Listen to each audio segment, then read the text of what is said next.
Je souhaite aujourd'hui vous présenter cet oracle, Les secrets de Cassandre, d'Audrey Dufour-Viard.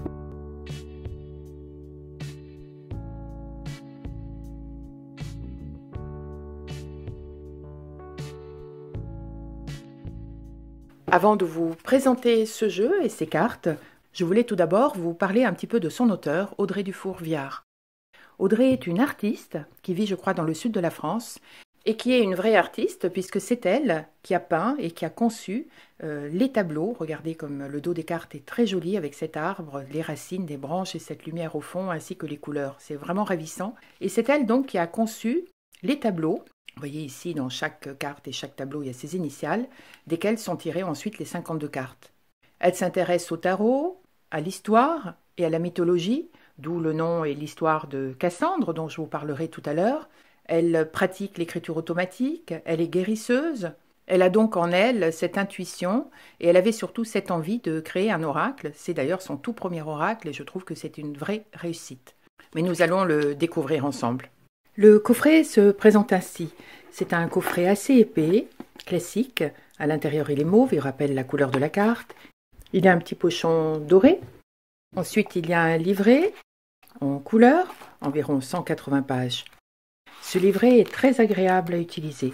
Tout d'abord, il y a un sommaire qui rappelle ici les 52 cartes par ordre numérique et par ordre alphabétique, ce qui va être très facile à retrouver. Ensuite, dans l'avant-propos, l'auteur nous raconte l'histoire de Cassandre dans la mythologie grecque. Cassandre était une femme très très belle dont Apollon tombe fou amoureux. Pour la séduire, il lui offre le don de la prophétie, puisqu'à l'époque, les dieux avaient le pouvoir d'offrir des dons particuliers à des personnes qu'ils voulaient soit éprouver, soit protéger. Cassandre, malgré ce cadeau, se refuse à lui et refuse ses avances. Apollon alors est furieux, il va transformer ce don en faisant en sorte à ce que tout ce que Cassandre aurait prédit ne soit pas cru et écouté par les autres. L'objectif de cet oracle, par l'auteur, est donc de rendre hommage à Cassandre. Cet oracle se nomme également l'oracle des songes, puisque les prophéties, les prédictions, les messages peuvent être également transmis par les rêves, les songes.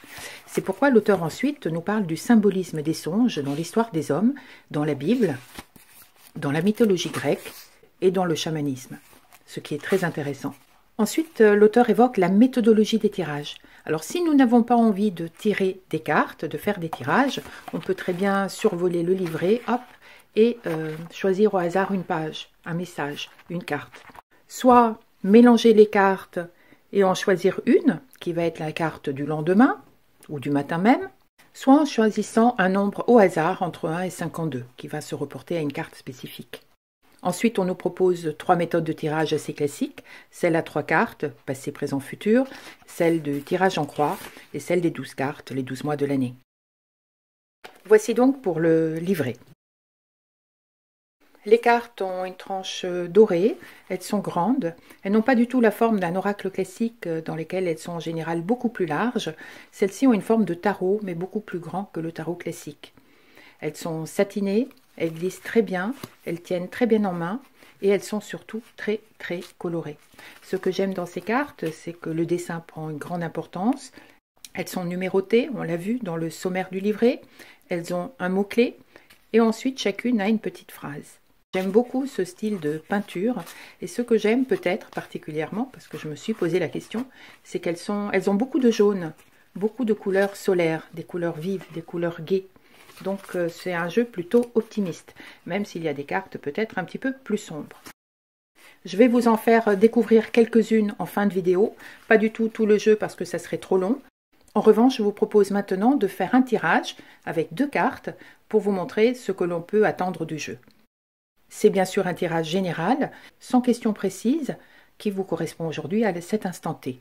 Vous pouvez bien sûr vous mettre en pause, vous relaxer, penser à une question précise et choisir la carte qui vous correspond, ou bien le faire de façon instinctive. Pour ceux d'entre vous qui ont choisi cette carte, regardez comme elle est belle, c'est la porte ouverte. Je ne vais pas interpréter celle-ci de façon intuitive, on va le faire ensemble avec le livret. C'est la carte 46. Dépassement de soi, possibilité, confiance. Le paradis est ouvert à chaque victoire. Du point de vue psychologique, cette carte décrit une personne qui a une ouverture d'esprit, qui est liée à la nature, qui est curieuse de la vie, qui est ouverte à plein de nouveautés, plein de choses. Un mode de vie plutôt solaire, une personne qui est très entourée, qui peut être solitaire, mais qui se suffit à elle-même, parce qu'elle a plein de richesses, plein de connaissances, plein de curiosité, avec un monde intérieur très riche. Vous avez une présence qui peut réchauffer les autres, qui peut être très positive pour les autres, parce que vous avez un sourire, une joie de vivre communicative. Cela peut également indiquer une sorte de déclic, une idée, une ouverture. Il y a quelque chose qui se dévoile, comme si vous trouviez une solution. Du point de vue saison, elle indique la fin du printemps et l'été. Dans les différents domaines de la vie, elle peut indiquer dans le travail un nouvel emploi, la réussite aux examens, une progression, une promotion professionnelle. Du point de vue travail, elle peut indiquer un métier qui est relié aux globe-trotteurs, les métiers de l'énergie, des chercheurs, des chamans, ou quelque chose qui est en lien avec les enfants. Mais il y a de toute façon par rapport au travail une sorte de liberté et de libération. Du point de vue argent, c'est une trésorerie favorable. Il y a peut-être une entrée ou un gain d'argent. En amour, c'est une rencontre ou bien une relation dont on voit la fin des problèmes. En amitié, il y a beaucoup d'ouverture et d'échanges, beaucoup de rencontres avec des personnes qui nous entourent qui sont très chaleureuses et altruistes. En justice, il y a de toute façon une victoire, il y a vraiment le bout d'un tunnel. Et du point de vue santé, il y a la joie qui revient, avec peut-être une nouvelle que l'on attendait qui sera positive. Et cette carte est également rattachée aux organes qui sont le cœur, la bouche et le plexus. Pour ceux d'entre vous qui ont choisi cette carte, regardez, c'est la cigogne. Comme pour le tirage précédent, je ne vais pas laisser libre cours à mon intuition, mais je vais découvrir avec vous ce qui est dit dans le livret. Voici la carte 11, la cigogne. Évasion, voyage, nouvelle. Et si le bonheur était ailleurs, pour un instant ou pour une vie? On nous décrit ici une personne qui a besoin de faire une rupture, soit dans le corps, soit du point de vue mental, du point de vue esprit. Parce que vous avez du mal à vous concentrer, vous n'êtes plus trop dans ce que vous faites en ce moment. Et si vous ne pouvez pas vous déplacer physiquement, ça sera par d'autres biais. Cette carte traduit de toute façon un besoin de découvrir d'autres choses, d'autres cultures, d'autres habitudes, d'autres activités. Cela pour fuir une vie qui est peut-être en ce moment un peu monotone et ennuyeuse pour vous. On vous suggère donc ici de profiter de cette période de votre vie pour expérimenter de nouveaux modes de vie ou vous former à d'autres choses. La période qui est évoquée ici, c'est le printemps, comme pour la carte précédente, et la cigogne est plutôt un symbole de protection, donc c'est un symbole fort. Dans le travail, elle indique qu'on peut avoir des aptitudes pour le journalisme ou pour des métiers qui sont liés à l'étranger. Et s'il y a un changement professionnel, il peut être également relié à une mobilité, un métier mobile qui vous fait bouger. Du point de vue argent, c'est la prospérité. Il y a une nouvelle affaire qui peut commencer, mais il faut lui donner du temps de fructifier. En amour, il y a peut-être la naissance d'un amour ou la naissance d'un enfant dans cette relation amoureuse. En amitié, elle privilégie les amitiés de longue durée. Si vous attendez des nouvelles administratives ou juridiques, ce sont des bonnes nouvelles qui vont arriver.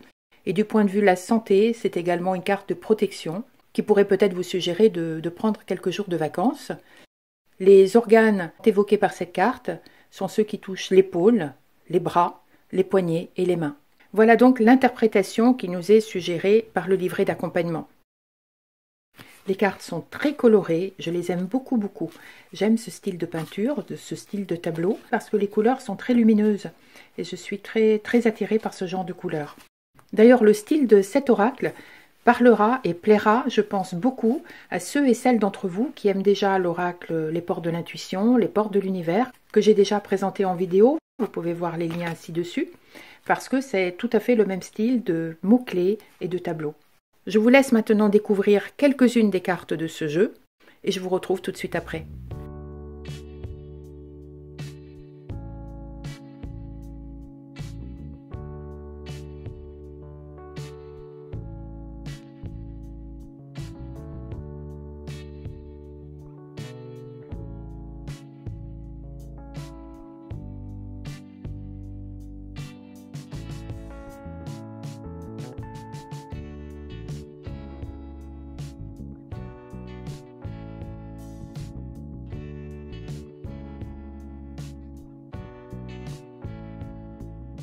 J'espère que vous avez aimé cette vidéo ainsi que la découverte de cet oracle qui, comme vous l'aurez compris, me plaît beaucoup. Je vous propose chaque semaine de nouvelles vidéos et j'ai encore plein de surprises. Je vous invite donc, pour ne pas les manquer, à vous abonner sur ma chaîne YouTube et sur mon compte Instagram. En ce qui me concerne, je vous donne rendez-vous très vite. À bientôt!